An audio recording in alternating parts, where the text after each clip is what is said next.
top 10 life lessons that I have learned as I have become financially free and become a millionaire. In today's video, you're going to be inspired and empowered by learning these 10 life lessons that you can hopefully apply into your own life. I am Tiffany Thomas, your wealth mentor, and I achieved financial freedom in my 30s and became a millionaire at 40. I'm here to help you do that even earlier and easier. So let's dive right in.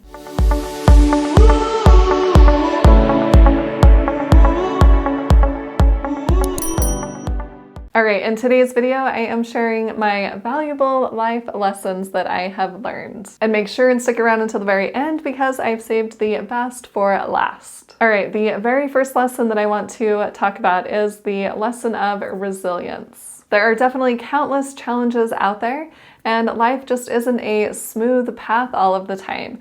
So by learning the lesson of resilience, I've been able to press forward and set my goals and achieve my goals. I've been able to grow along the way and improve my skill set and improve my mindset. I've also been able to realize that failure is not really failure. It's just a learning and growing experience. Life is not going to be easy. It's not going to be fair. And we need to have that resilience to continue forward. I know when challenging times have come up for me, I've been able to move forward, and it hasn't been easy. And I do take time to be sad or whatever feeling I need to have. I'm not just dismissing that things are hard and then pressing forward. I'm acknowledging it, and I embrace those feelings of sadness or discouragement, whatever it might be. I'm not disregarding that I'm feeling that way, but I'm not staying in that type of emotion for the long term. I continue to press forward. I know that I can move forward. To give you an example, when I was looking for another property to purchase, I really wanted one very quickly because I was seeing the results of real estate investing and I wanted another property, and the market was really crazy. I looked at numerous properties and I put in multiple offers. And if I would have just given up on the first offer that wasn't accepted, then I never would have purchased that property. But I had resilience. I kept going. I knew it was possible for me. I had seen other people do it, and I still continued to press forward, and I ended up purchasing a property, and it was a really good investment.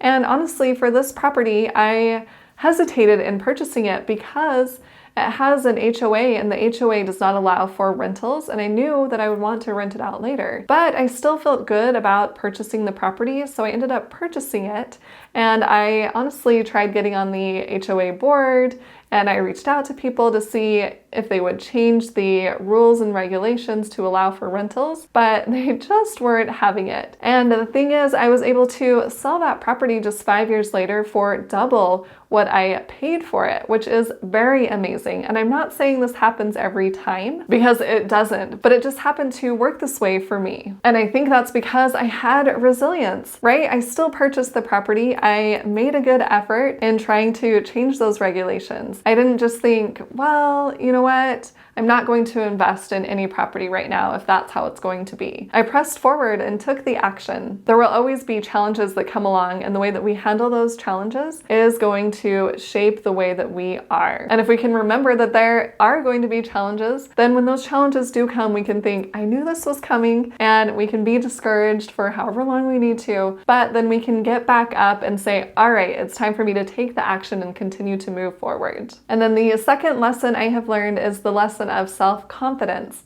I did not used to be so confident. I was pretty shy growing up, and I still have the shy tendencies, but nonetheless, I have increased my self-confidence over the years, and I am so glad that I have done that. This is a huge life lesson. If we can have self-confidence, it not only makes ourselves attractive to other people, but it also helps ourselves to realize that we can accomplish whatever it is that we want to accomplish. We can set outlandish goals and know that we can achieve them because we have the self-confidence to do that. And also, we aren't apologizing for our actions, and we don't have to people please all of the time. We can believe in our own abilities and our own skills and trust our own instincts, our own intuition, and we can embrace our unique perspective and know that what we have to do or that what we have to say really does matter. The sooner we can have our own self-confidence, the happier life we are going to live. And then lesson number 3 is the lesson of continuing to learn.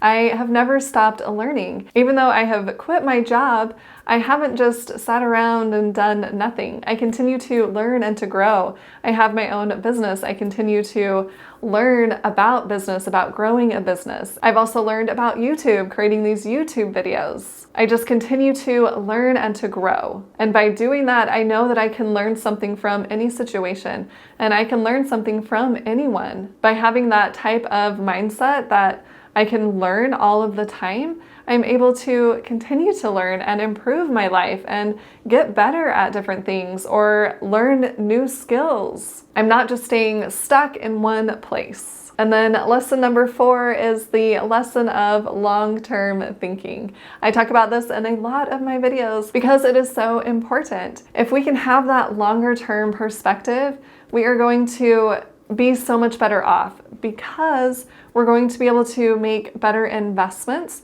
in the money regard.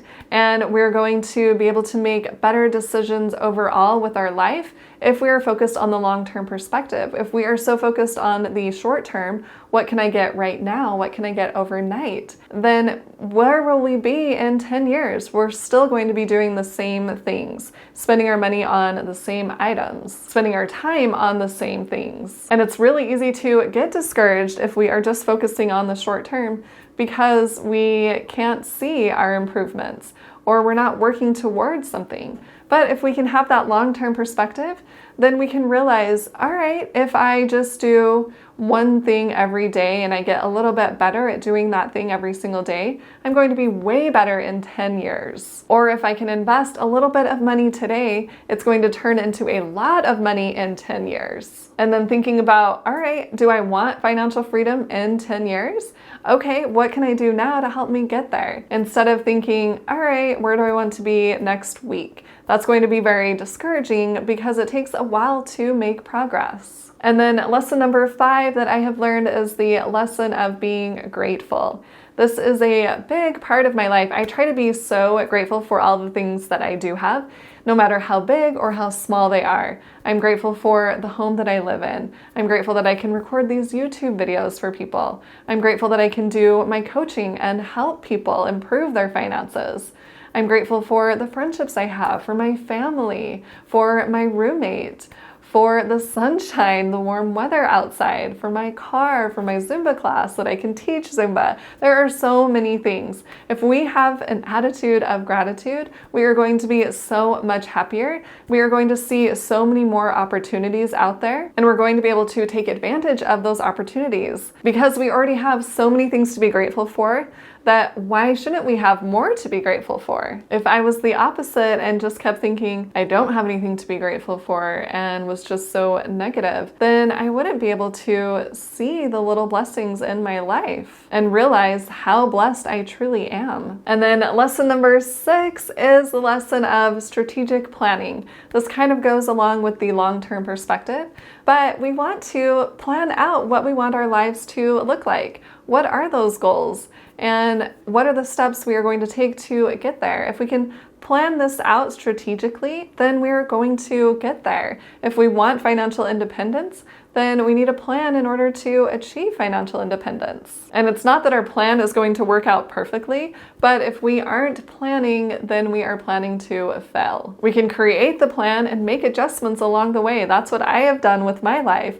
I thought, all right, I want to purchase another property. So I planned out how I could do that. Right? But it wasn't the first offer that I put on a property. I had to look at multiple properties and put in multiple offers. So I adjusted my plan accordingly. And going along with dating, I thought I would be married by now, but I'm not. But that's fine. I adjusted the plan. I'm still doing what I want to be doing and improving myself along the way. And lesson number 7, and I really like this one, is the lesson of intuition. We have to listen to ourselves.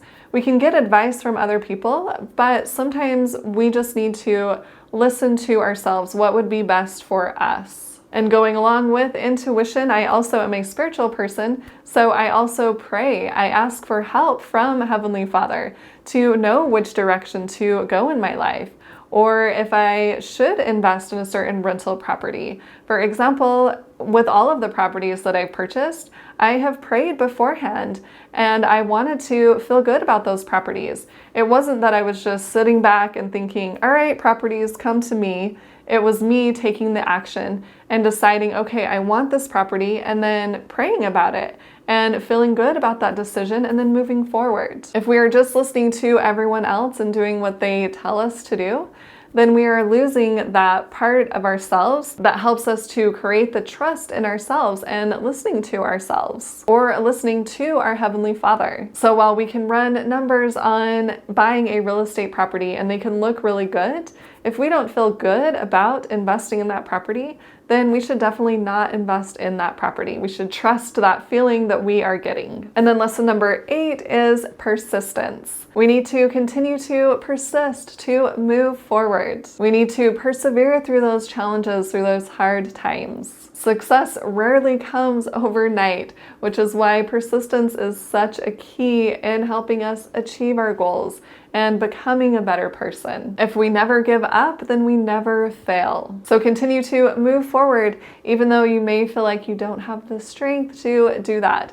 If we can be persistent and keep moving forward, we will achieve our goals because, like I said, if we are never giving up on our goals, then we will eventually reach them because we continue to persist forward. And then lesson number 9 is empowering others. This one is pretty powerful because I'm able to help other people improve their own lives, to feel empowered, especially around their finances. I can share my knowledge and my skills with other people to empower them to improve their financial situation, to be able to invest their money, to become financially free. And it was funny, just the other night I was at a luau activity and there were a bunch of people there, but I was talking to one of my friends that I don't talk to often, and I had brought up the side business that she had told me about before. And we started talking about it a little bit, and she had said, I'm so glad you brought this up, and that we had this conversation because now I want to be more serious about it. And she said, I can tell why you do what you do, why you do the financial coaching. You know how to do this. You know how to empower people, which made me feel really good. But it's true, if we are able to empower others, they are going to improve their lives. And that's what it's all about, improving all of our lives. And if you do want my help being financially empowered, I do have a free masterclass where I go over how I can help you invest in the stock market. I will leave a link below in the description. You can click on that and check out the free masterclass. All right, and then lesson number 10 is the lesson of self-care. I feel like this is a big one, especially for women. We are so used to putting everyone else before ourselves that we don't always take care of ourselves. So it's important that we have that self-care. And I'm not necessarily talking about taking a bubble bath or getting a manicure or things like that. While that is nice, it's about taking time for ourselves and doing whatever it is that we need to do for ourselves so that we can be a better friend, be a better mom, be a better daughter, be a better business owner, whatever it is that we have in our lives. If we're able to take care of ourselves emotionally and mentally and physically, then we are going to be a lot better in everything that we are doing. For me personally, one thing that I really like to do is to take care of my physical health. I like teaching Zumba and going to Zumba classes. I also love going for walks outside, and I also enjoy hiking. So there are just different ways that I take care of myself physically, and then also spiritually. I am a spiritual person. I pray every single day and I read my scriptures, and that is important to me. And then also with the mental capacity, I love learning new things. I love to read self-improvement books, read self-development books, or watch documentaries. And also taking care of the social aspect. I like to interact with my friends. I like to go do things with them, whether it's going to a play or just doing dinner at someone's house on Sunday. I like having that social interaction. And when I take care of myself through the mental and the emotional and social and physical and spiritual, then I am just a much better person overall, and I can really be better at my business or be a better friend or a better daughter, whatever it is. But if I am neglecting myself in those areas, then I'm going to fall short and probably not be as nice as I should be, or be in tune with what I should be saying to my friends, or things like that. And of course, there is a time and season for everything. There are certain seasons in my business where I was working until 2 a.m. and I didn't really spend much time on anything else. And I get that that happens, but that doesn't need to be our entire year. We can set those boundaries for ourselves and figure out the best ways to take care of ourselves. So those are the 10 life lessons I wanted to share with you in the video. Comment below and tell me one life lesson that you have learned. And if you found this video helpful, please hit that like button and share it with someone else who would like to hear this information. And hit the subscribe button to subscribe to my YouTube channel, and hit the little bell to get notified when I post new videos. And if you want to see even more amazing content from me, make sure and check out the videos on the side of the screen. Thanks so much for watching. I'll see you in the next video.